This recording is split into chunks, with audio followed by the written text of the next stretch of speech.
Good evening, I'm Candace Robinson and you're watching SMU News Channel HD. Tonight we begin in the Webster Commons where an annual holiday kickoff event is gearing up. At the conclusion of every fall semester, Southern Nazarene University hosts Yule Feast, which has served as SMU annual holiday celebration. We go live to the Webster Commons where SMU News Channel HD reporter Brian Laws has more on the story. Brian? Right now I'm standing in the Webster Commons, the central hub of activity here at Southern Nazarene University. This is where the annual Yule Feast will be held this year. Now you might be asking yourself, what is the Yule Feast? The Yule Feast is an event that Southern Nazarene University puts on at the end of every fall semester, where a meal is provided for the students as well as fellowship with other students. SNU provides this event as an attempt to strengthen the community that they're so well known for on campus. Now, what else is there to do at the Yule Feast? Plenty, because the sources have informed me that there will be a beard growing contest as well as a leg hair growing contest for the women. In addition, there will be an ugly sweater contest and several other Christmas-themed games that the students can participate in. As well as the games and the festivities, there's a central theme that students pick every year to celebrate at the Yule Feast. This year's theme has not been disclosed yet, but in upcoming weeks we'll be finding out what this theme is so we can let you guys know so you can come prepared to the Yule Feast. It's sure to be a great event. We hope to see all of you there. Back to you in the studio. This year's Yule Feast is scheduled for Friday, December 10th in the Webster Commons. For more information, students are encouraged to check out the SNU Student Government website at www.snusga.com. While Yule Feast has been around for years at SNU, a new event has been added this fall to SNU's annual homecoming. Every November during the second week of the month, alum from around the globe gather back at the SNU to celebrate the school's homecoming. This year, the SNU Alumni Department has added Paint the Street to the list of homecoming weekend activities. SNU News Channel HD reporter Austin Patterson has more. Austin? Here I am on College Street, where Paint the Street will be happening. It's more formally known as Storm the Street, and it's part of the festivities here at Southern Nazarene University's Homecoming 2010. What we're going to be doing here during Homecoming is we're going to be painting the street a crimson color. Crimson, as you know, is the main color of Southern Nazarene University, and it's a way for us to come together as alumni, prospective students, and current students to just unify the community in a fun sense of atmosphere. So, I hope you come out here and storm the street with us. I'm Austin Patterson, and back to you in the studio. Despite a heavy downpour of cold November rain, the Paint the Street event soldiered on. Students were not able to participate in this year's Paint the Street due to the threat of rain. Instead, the university opted to have Sherman Williams paint the street professionally so that the paint can endure the rain that came on the day of homecoming.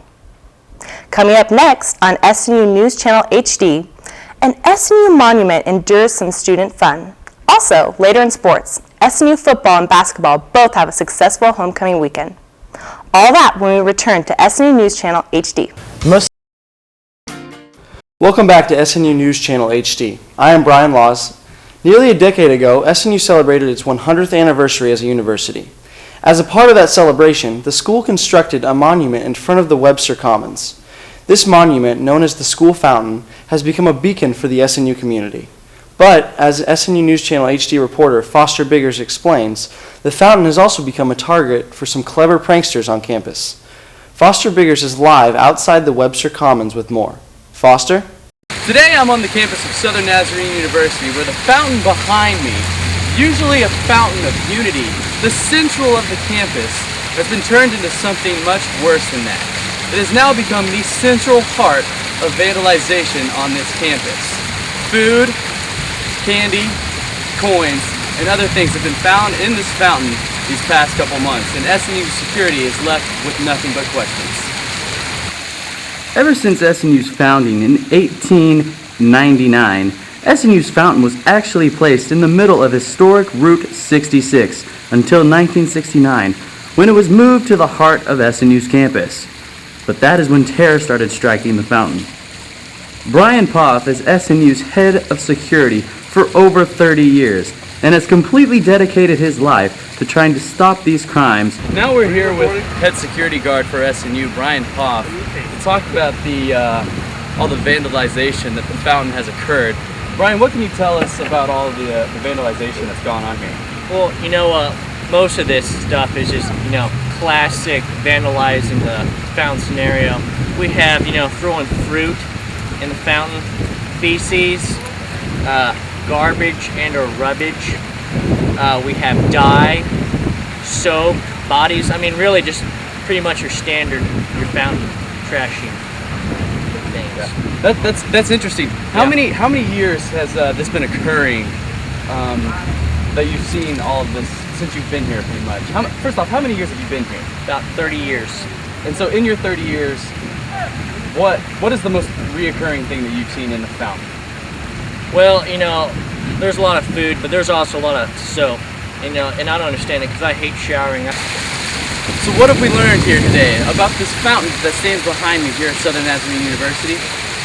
We have learned that though this fountain is the heart and soul of SNU's campus, there is also the heart and soul of heartbreak and pain that SNU security has gone through these past couple of years.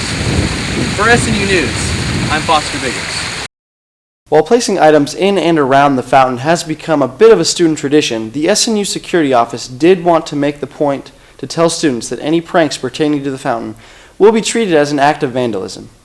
With that in mind, students are discouraged from taking out their college enthusiasm on the fountain. Now we move east of the fountain to the newest building on campus, the Hills. The Hills is SNU's newest dormitory and is set to open in January of 2011. Diverging from the traditional dorm look on campus, the Hills will instead be a new apartment-style housing complex that will house both male and female students. For more on the new apartments, we go to Matt Shellenberger, reporting live outside the Hills. Matt? As you can see, I am standing in front of the brand new apartment-style living complex called The Hills. The Hills will have 288 beds. Next year, 88 freshmen and 200 upperclassmen will be able to move into The Hills. When we caught up with a student named Candace Robinson, we asked her a few questions about the dorm. What do you think of the new dorms? I haven't actually been there myself, but from what I've seen and heard, it looks like it's going to be awesome. Will you be moving into the new dorms? No, actually, I won't be. Why is that? Well, currently, I have one of the Bracken End rooms, which is very big, so I'm pretty content to just keep my big room in Bracken. Now, we know plenty of students are getting anxious about moving into the Hills, but sorry, students, they will not open until the spring of 2011. I'm Matt Schellenberger reporting live from the scene. When we return to the SNU News Channel HD, the SNU football and men's basketball each pick up wins on homecoming. Highlights of SNU's latest conquest will follow when we return to the SNU News Channel HD. Welcome back to SNU News Channel HD. I am Jaclynn Gray. Tonight we begin with SNU football, where the Crimson Storm close out another successful season with a victory. Saturday afternoon's game marked homecoming and was also SNU's final game of the season as the Storm hosted the Aggies of Panhandle State University. Let's take a look at the highlights. The Crimson Storm wasted little time in getting on the scoreboard as SNU quarterback Dan Marino capped a 10-play drive, scoring on an 8-yard option keeper to put the Storm up 7-0.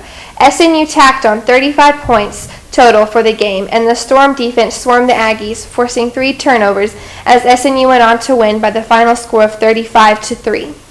The Storm finished out the season with a final record of 6-4. Moving to the hardwood, the Crimson Storm men's basketball team is just beginning season play and also was in action on homecoming. SNU welcomed Lindenwood of Missouri to the Sawyer Center on Friday. Let's go to the highlights. The Storm treated the SNU faithful to a resounding victory as Jacob Mayfield went from one corner to the next, scoring on a nice up and under move early in the first half. SNU's star of the night was senior Jim Smith, who scored a game-high of 25 points. As a team, SNU lit up the scoreboard, hitting 48% from 3. SNU went on to win by a final of 82-63. SNU is now 2-0 on the season. And finally, SNU President Dr. Lauren Gresham makes a big announcement today on campus. The Crimson Storm Athletic Department has decided to make an affiliation change from the NAIA to NCAA Division II.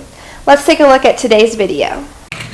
Southern Nazarene University is planning to apply for membership in the National Collegiate Athletic Association.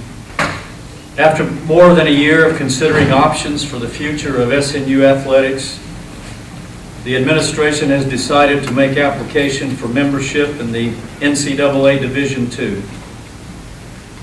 The process at arriving at this point has been slow, deliberative, and with considerable discussion among campus, governing board, and alumni constituents. The total process will take around 3 years to complete, and talks are currently underway for SNU to be a part of a new Oklahoma-Arkansas conference. Possible teams in the conference include Southwestern Oklahoma State, Northwestern Oklahoma State, and East Central Universities. We are going to take a quick break and we'll be right back with more on the SNU News Channel HD. Thanks for joining us tonight for the first ever production of SNU News Channel HD. We hope you'll join us throughout the spring semester as we bring you more stories from around the SNU campus. For my co-host, Brian Laws, I'm Candace Robinson. You stay classy, Southern Nazarene University.